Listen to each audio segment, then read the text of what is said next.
So this is going to be part 2 of my Canada series.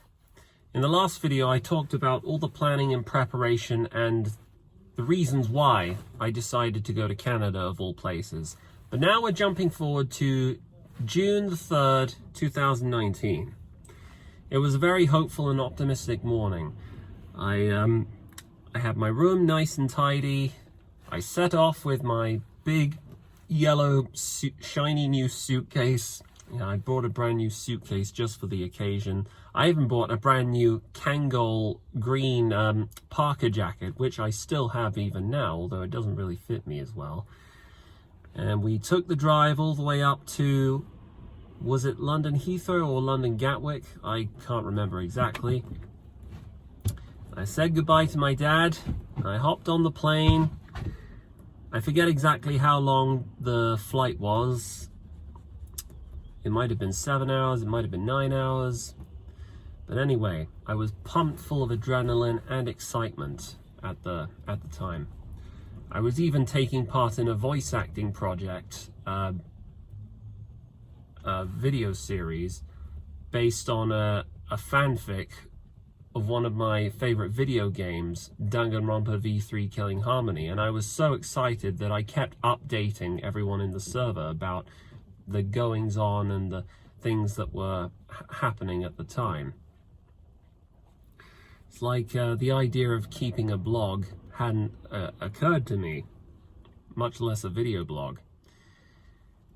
Anyway, on the morning of, was it morning, or it would have been probably early afternoon, I think, accounting for the time difference. I touched down at Toronto Pearson International Airport. For the first time, I tried Canada's national dish, poutine. And it's very interesting, you know, I find it odd that a dish like poutine caught on in Canada specifically, but nowhere else. Because it is, for those of you who don't know what poutine is, it's essentially mashed and chopped up meat with chopped up fried potatoes, potato fries, in gravy. But then there's a lot of different varieties and flavors of poutine. There's some, for instance, there's nacho poutine with guac and sour cream and salsa. There's meat and hot dog poutine. A lot of variations. Essentially what you have here is a shredded mix of meat with carbs, typically fried potatoes, and meat sauce or gravy, some variation on that theme. And it doesn't seem intuitively like it's something that would work until you've tried it and given it a go. And I really enjoyed that. I'm surprised that poutine, to be honest, isn't more popular in a place like England, because it does seem like it could easily be a generic English or American recipe, for that matter. So yeah, no, hats off to you Canadians. Your poutine is pretty damn good, if I say so myself. So, after touching down at Toronto Pearson International Airport, I then began to navigate the incredibly vast and complex transit system that is the Greater Toronto area, Toronto City. See, the Greater Toronto area, the GTA, consists of multiple surrounding boroughs around Toronto proper, and it's in Toronto proper where I actually spent the first 3 months of my stint in Canada. Now, due to the way that my trip had been organized, I was going to originally spend a week or so in a place called Planet Traveller. It was a hostel for young travelers. I mean, that's specifically what it was marketed for. People like myself who came from abroad and who were trying to experience living and working abroad in Canada for a bit. The idea was I would spend a little bit of time there. Then I'd be given some kind of brief. I would attend a presentation or a seminar of some kind where they would teach me about all the local jobs and openings and stuff that were available that I could apply for. And all the nearest restaurants and taverns. To be honest, I didn't really take much in from all that. It wasn't, in my honest opinion, it wasn't very well organized. You would think that an organization like Gap 360, or, not just Gap 360, but a lot of these foreign exchange and travel visas, you'd think, given the connections they have and the money they make, they would have their own sort of they would have their own hubs for where people could flock to if they were trying to get serious work. But it seemed like most of the work required of these new travelers would be on you specifically. You would have to reach out to these companies, you'd have to send emails, you'd have to call them, walk in and print your resume and all that. But all the advice I remember hearing from them, it was pretty generic. It's and the accommodation wasn't even free. I had to pay for it. It makes me wonder if I'd gone off on my whole on my own initiative, deciding to hop on a plane and flock to Canada. I'd done all the proper practical steps, like getting my passport, visa stamped, my work permit, and my biometrics and all that. And I'd done all that by myself. Wouldn't I have saved a lot of money in the process? Well, anyway, I found it a little cramped, and I wasn't really satisfied with the conditions at Planet Traveler, so I didn't stick around there for too long. But basically, I got my bearings the first few days and the first week of walking around in Toronto. The great thing about being in a big city, in a large metropolitan area like Toronto, is that transport is highly accessible and relatively affordable if you're traveling on foot. Not only did they have buses, did they have buses? I don't remember. I didn't really take the bus.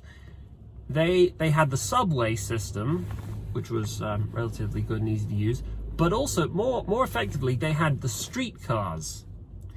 Now, I'd never come across a streetcar before, and I think it was really neat the way that all the streetcars were organized. You see, a lot of these New World cities, they tend to be organized very much like a grid. Each of these New World cities tends to be a series of avenues that run from west to east, which are intersected vertically by streets, which are sometimes instead called avenues, and the others are called streets, vice versa, which run from north to south. And what this means is, in practice, it's very easy to know where you're going in a place like New York and Toronto, as long as you keep walking in straight lines and know where to turn left and right. Sometimes these streets are even given numbers. Like, you can tell if you're walking along 2nd Street, then 3rd Street, then 4th Street. I don't think that was the case for Toronto, though. Anyway, the place where I was living was a little place called Kensington Market. And what was Kensington Market like? Well, it was a fairly, how could I put this? It wasn't exactly an uptown area. It was full of vegans, full of hippies, full of hipsters. I mean, it was one of the more affordable areas in Toronto. Obviously, I would have to stick around there if I was to save money. But a lot of the buildings, a lot of the businesses there were very artisanal. They were very, I would say, unconventional.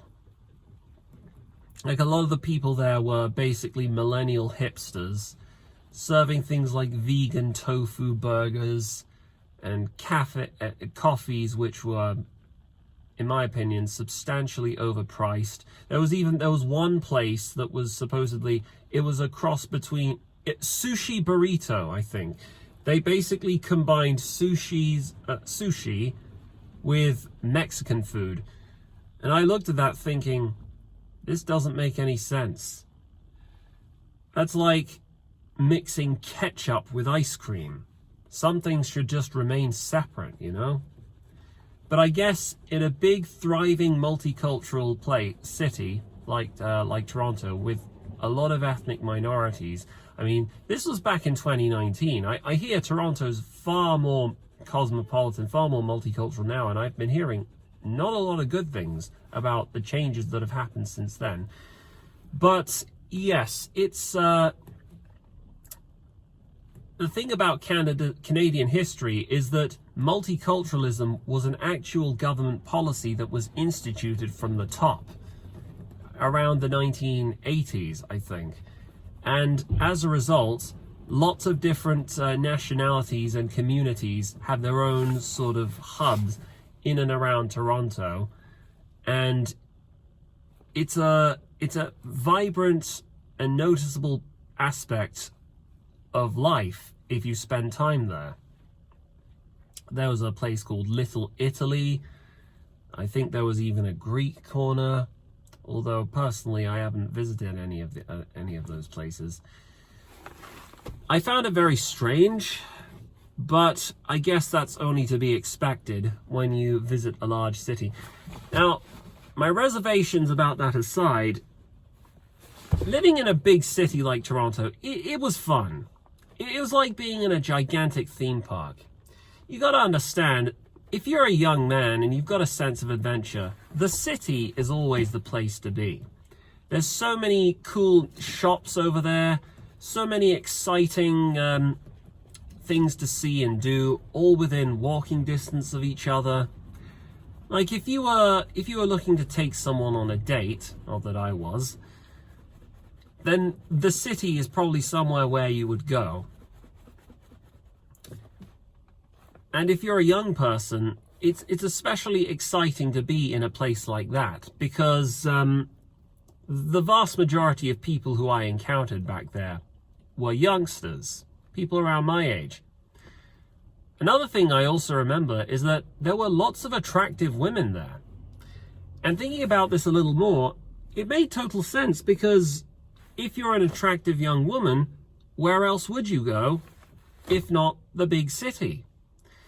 And I feel like what has happened in places like Canada, but not just Canada, but many countries, especially in the West, is that all the young, up-and-coming, upwardly mobile, pretty women, they've all decided collectively over time to pull up stakes and move to the big city to spend their youth there. And that's why it seems like everywhere outside the cities, there aren't a lot of good-looking young women around, because they've all moved. They've all moved to places like London, New York, Toronto, stuff like that. I feel like this has had a hollowing out effect on a lot of communities. I feel like the inescapable drive and appetite, the all-consuming appetite that the city needs for growth, has kind of sucked out all the energy, all the youthful energy out of every single surrounding borough and small town around it.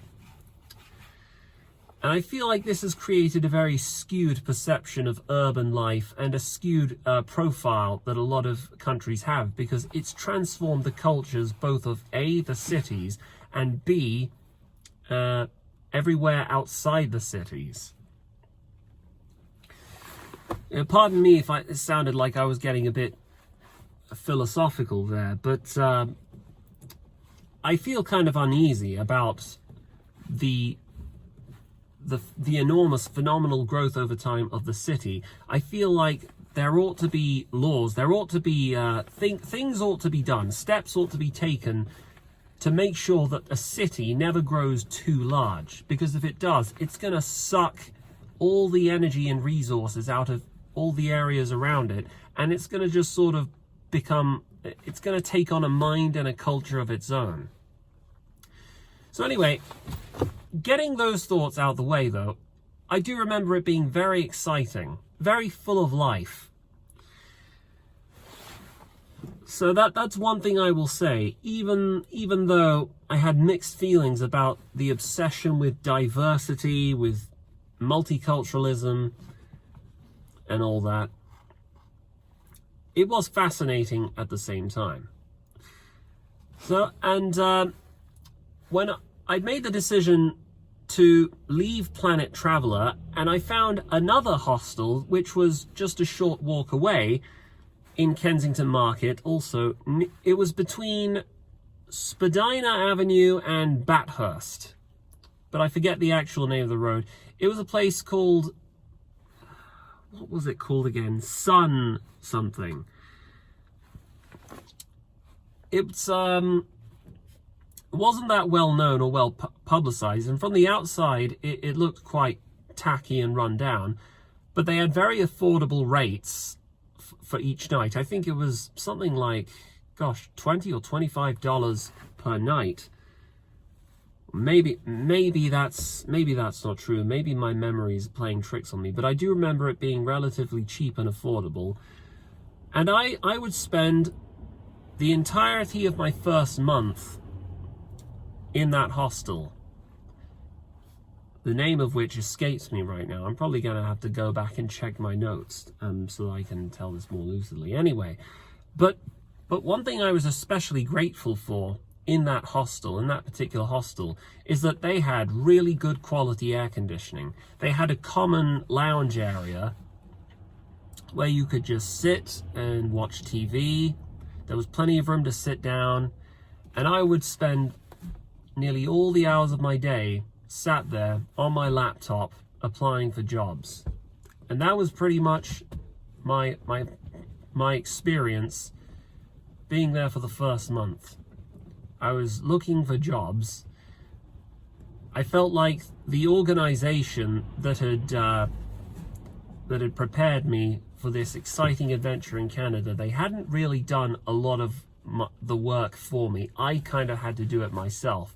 But at the same time, you know, my parents said that I was very resourceful for that very reason, but I never thought much of it. I thought, okay, so it looks like I'm going to have to find myself a job on my own merits. I'm going to have to see what there is. There were lots of uptown bourgeois restaurants around, lots of cafes, ice cream stores and pubs. I would drop them my resume, my CV. Oh yeah, another thing I should say. In the UK, we tend to say CV, but over there, they say resume. That's just a cultural thing I picked up on. And most of the time, I wouldn't really hear back from any of them, but given the frequency with which I was dispensing resumes, I never really thought much of it. But eventually, I did manage to land myself a job. I guess I lucked out. So I thought. There was a restaurant and craft brewery at the seafront, overlooking, I forget the name of I think it was the Hudson River, near Queens Quay East. That particular station, Queens Quay East, called the Amsterdam Brew House. And I managed to secure myself a job there, purely because the guy who I met, the guy I handed in my resume to, he seemed to take a liking to me. And so, with the fire and optimism and hope of naivety and the appetite for adventure that I had, I began my new working life in the city of Toronto in Canada at the Amsterdam Brew House for what I thought would be a pleasurable, welcoming, and fun, exciting adventure. I would learn later that it would not turn out the way I had anticipated. But that'll have to be in a different video. Anyway, I'll see you guys later, and take care. I got to do my collection now.